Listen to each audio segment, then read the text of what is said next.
Good morning, everybody. Welcome to the OK Grognard Show. It is Monday, August 31st, 2020, 9:30 a.m. Central in beautiful Lake Geneva, Wisconsin.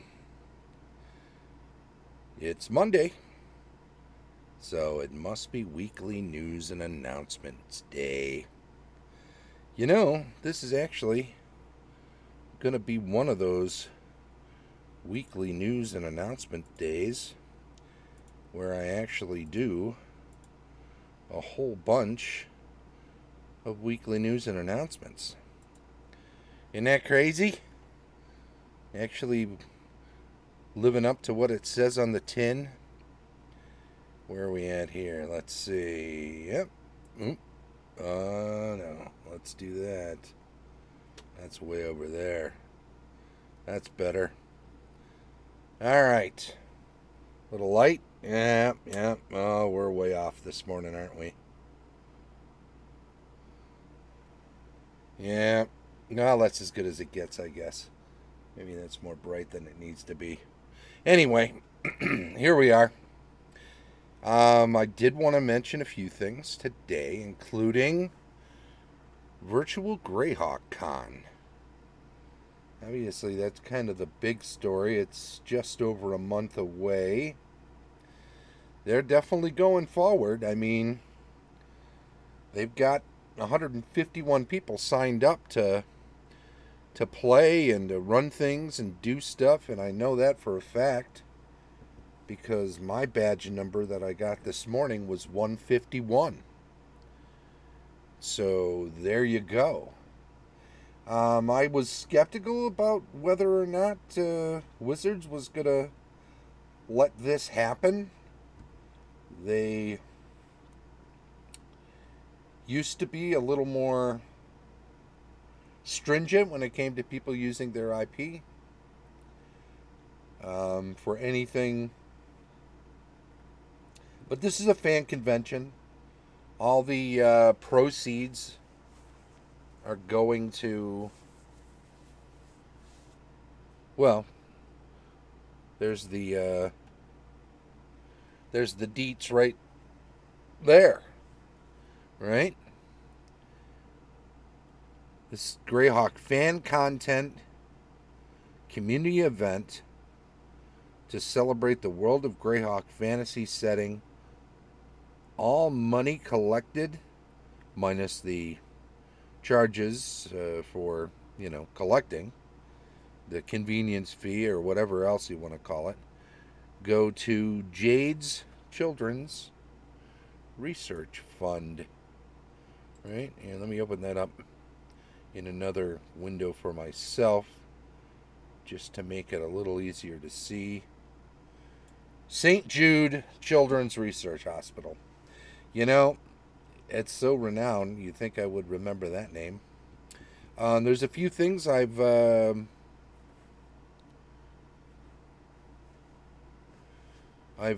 circled in red. First of all, the location is virtual, so it says New Jersey, but that just happens to be where Jay, who is organizing the event, lives, and it needs a location for whatever reason. The system obviously was created to originally support physical conventions, and this year it has been nothing but virtual. I think almost 100%. Deadline for submitting events is 1 month. I'm learning how to point now, right? September 28th, 10 p.m. That's a Monday. So I'll hopefully remember to remind people over the next 4 weeks. Hey, Lexfire, how you doing? Hey, did you win something at what's his name's in the Lord Gosumba channel chat at some point? Did you? Look at that. Carlos is taking the time to. Oh, I need to know if you're running something. Kind of. Let's see. Talking about it now on the Twitch show. All right. Carlos was Castle Entertainment, the excellent Carlos Lysing, was posting in the OK Grognard Show Facebook group. So I mentioned this over there today, and he was wondering if I was going to run something. I feel like a carpetbagger in the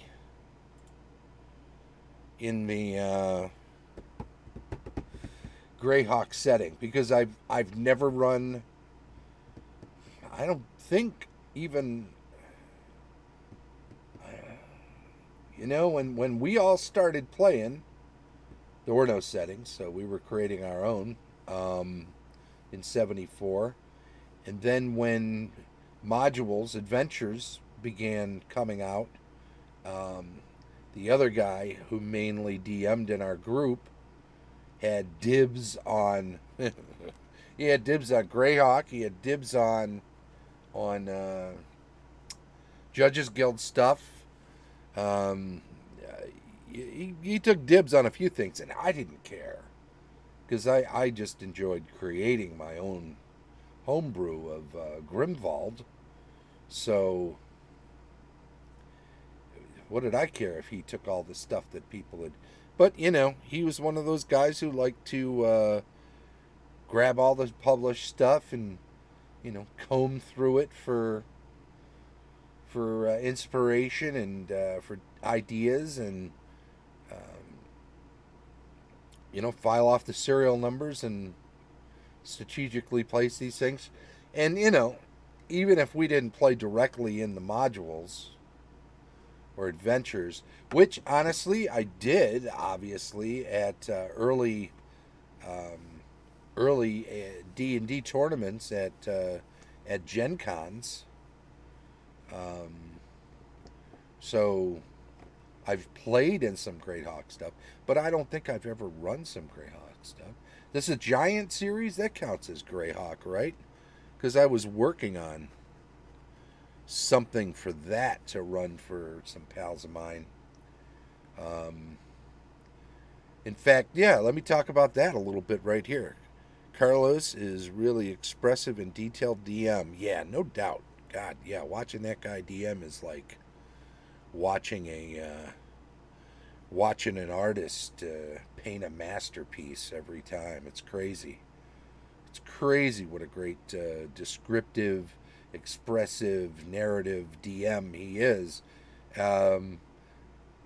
Which is not to say that foregoes any of the action that takes place in and around a game table, because that's all happening there too. But this thing I was working on was a kind of a mishmash of all of the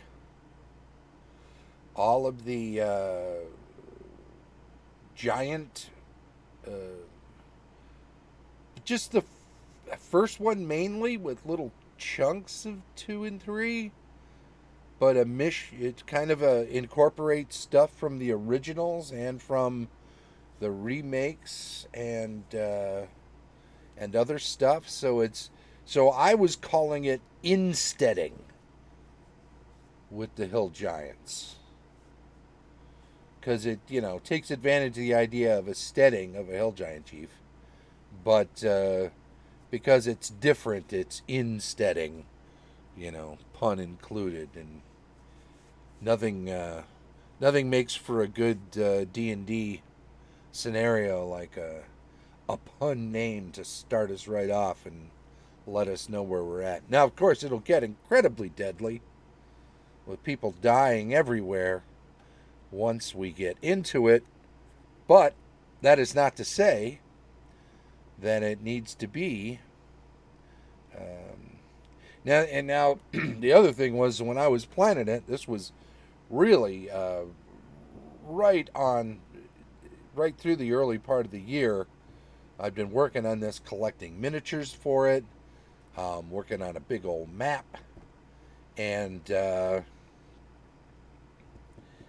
was going to be a face-to-face thing, and I was setting it up even to run as a kind of a surprise extra event at Greyhawk Con for Friday during the day. I think was when I was talking to Paul about doing it. But now, of course, we've had. Oh, that's coming through.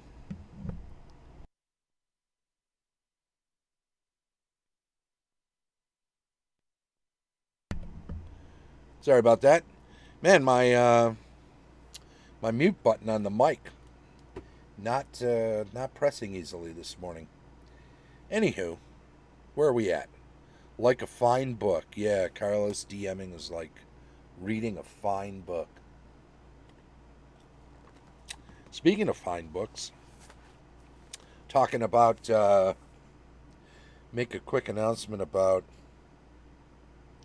Mad Kings and Queens, something we'll be looking at on Saturday. It is perhaps a bit liberal. This is from Fall River Press. It's actually a good looking book. It's got all of these fine classic illustrations, and all the pages are faux parchment, and the fonts. It's a good looking book. It details the history in 2 or 4 pages, right? Each one has a couple of facing pages or 2 sets of those. 40 different monarchs. And on the one hand, you'll see guys like Henry VIII in here, and you'll think, wait a minute, is Henry VIII actually a mad king? Well, Catherine the Great, Vlad the Impaler.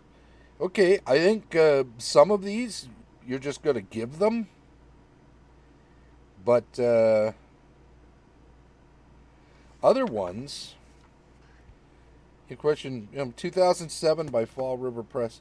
Other ones you'd have to wonder, I don't know, are they traditionally considered mad? Well, maybe just thinking you're divinely chosen by God to rule over people is enough to raise a red flag in the first place. I don't know. Rulership has its privileges, so you can argue that point. But at the end of the day, they've all done some pretty wacky things, and certainly one can question that. Has anybody ever read Stanley Fish, How to Write a Sentence?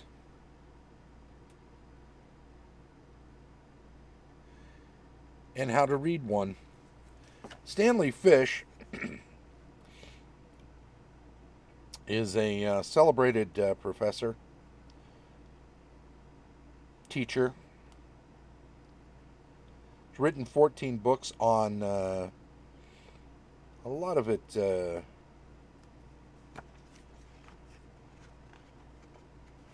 lot of it well worth reading. But here's a guy. 2000. No, that's not right. Where's the actual 2012. First Harper paperback 2012. Yeah, it's older than that. 2011 was when it was first published. So this was first published right on the tail end of when I was in grad school studying creative writing, so I heard about it pretty fast, especially since this Stanley Fish, University of Illinois in Chicago, Dean Emeritus there. He's a bit of a Chicago legend.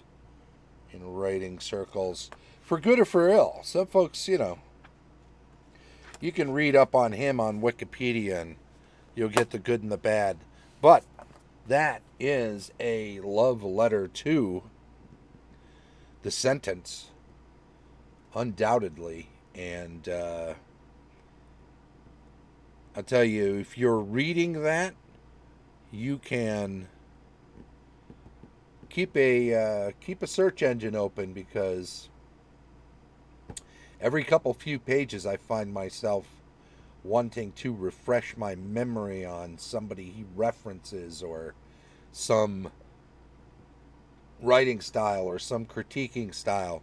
Now, granted, it's been a decade since I was immersed in English classes and writing classes in college, so it may be that back then, with memories a little more fresh from those classes, and I was 10 years younger, that I was in my late 40s then. It might be that those kind of references would not have caused me to need to look them up. And, quite honestly, a lot of them you don't need to look up. But I find when I'm reading a book like that goes out of the way to say, hey, so-and-so wrote this about this thing. And it makes me want to find out more quickly. So I'll go and check a Wikipedia page, or I'll Google someone's name and then check a New Yorker article on them, or some other Guardian, Atlantic, some, and I'm mentioning those particular publications because they've written stories on a lot of what gets mentioned in this sort of a book. Anywho, it's just fun. He just every few pages, he's got a new sentence, sometimes a couple of times on a page, that he throws out there as an example of what he thinks of as a really great sentence. And, there's a teacher he knows who, as a kid in second grade or something like that, who wrote a sentence that he includes. Anthony Burgess, of course, who wrote A Clockwork Orange, among other great things, is mentioned. Justice Scalia has this fantastic little sentence where he was the dissenting opinion on a case, and he takes a little jab at his colleagues by saying, gee, now I want to read it.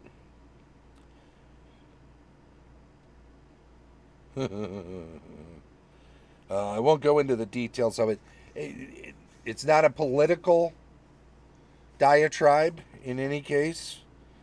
Obviously, it's a court case, so there's some political ramifications there. But the case kind of went the other way from what he would have hoped. And it says, this was too much for Justice Scalia, who, after citing a fellow jurist's complaint that Establishment Clause jurisprudence was becoming so Byzantine that it was in danger of becoming a form of interior decorating, he got off this zinger. Interior decorating is a rock-hard science compared to psychology practiced by amateurs. So, as a purist, if you take him at his word, as a constitutionalist, is that his thing? Anyway, just saying, the sentences you will find in here are all over the place as far as their sources. I'm going to keep reading this over the week. I read it back in the day. I've been rereading it lately just because I'm enjoying a little bit of little bit of reading. Article Justicar, good morning. How are you? Luxfire22's hanging out. Let me check the NutriGood Books is here somewhere. Sweet Dolly. Who is Sweet Dolly? I don't know. Let me take a look, make sure that's not a bot. Lately, Sweet Haley. Okay. Nope. Seems to be a real person. Maybe not. I don't know. Hard to tell. 27.2K followers. Alright. I can't see anything that they share, so I don't know. But last December, her account was created. Maybe. I don't know. They're not following me. They're just tooling around, I guess. What else we got on virtual Greyhawk Con? Oh, the long story short on those two books. Probably that's what I'll be looking at on Saturday. We'll make it a... Well, we'll go through one and maybe the other be the following Saturday. So, GMing reviews. These are looking at these books with an eye toward what we can snag from them as runners of RPGs. What else we got on here? We talked about St. Jude's Children's Hospital. It's virtual. The deadline for event submission. Also notice the dates. October 2nd to the 4th. So we're just over a month out on this one. That's about it on that. Of course, we've been talking about the fact that Ernie Gygax Day is this Wednesday. That's the 2nd of September. It is his birthday. I am a firm believer that we should not wait until he is gone to celebrate. To celebrate him. And so, I say we go ahead and have an Ernie Gygax Day right now. I've been doing this for a few years now, kind of pushing this idea that why not have one more excuse to play? It hurts no one. We can celebrate someone who's been there since the very beginning. I mean, if there's one individual back then, I mean, we talk about the Kuntz brothers, we talk about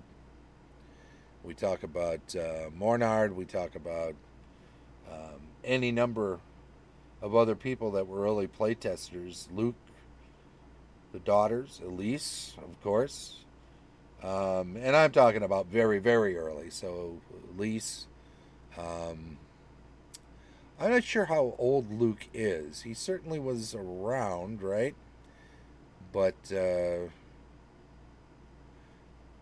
Ernie, undoubtedly, was playtester number one, we would have to say. I think probably nobody influenced Gary Gygax more in what he was thinking and writing and how he was running games and all of that. Nobody was around for more of that probably than Ernie. So if you want to look toward people that have had a huge effect on the game, then Ernie's got to be the person. I mean, you know, once you've got a Gary Gygax Day and you've got a Dave Arneson Day, both of which exist as far as I think the next person in line for a day has got to be Ernie, and his birthday is this Wednesday. And I say, embarrassed as he might be by somebody saying we're going to have a day celebrating you while you're still alive, screw it. I say, let's have some fun. Let's play some games. And that's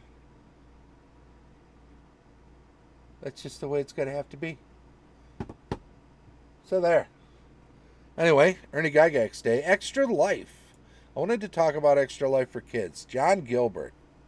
Fine individual. Those in the chat will know him as Yodestein.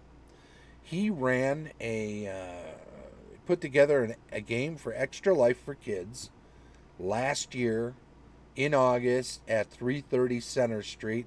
Bill Allen was involved, and Larry Hamilton, and Fenway, and GM Travis, and a number of people. I've tagged all those people in a post I made on Twitter early this morning.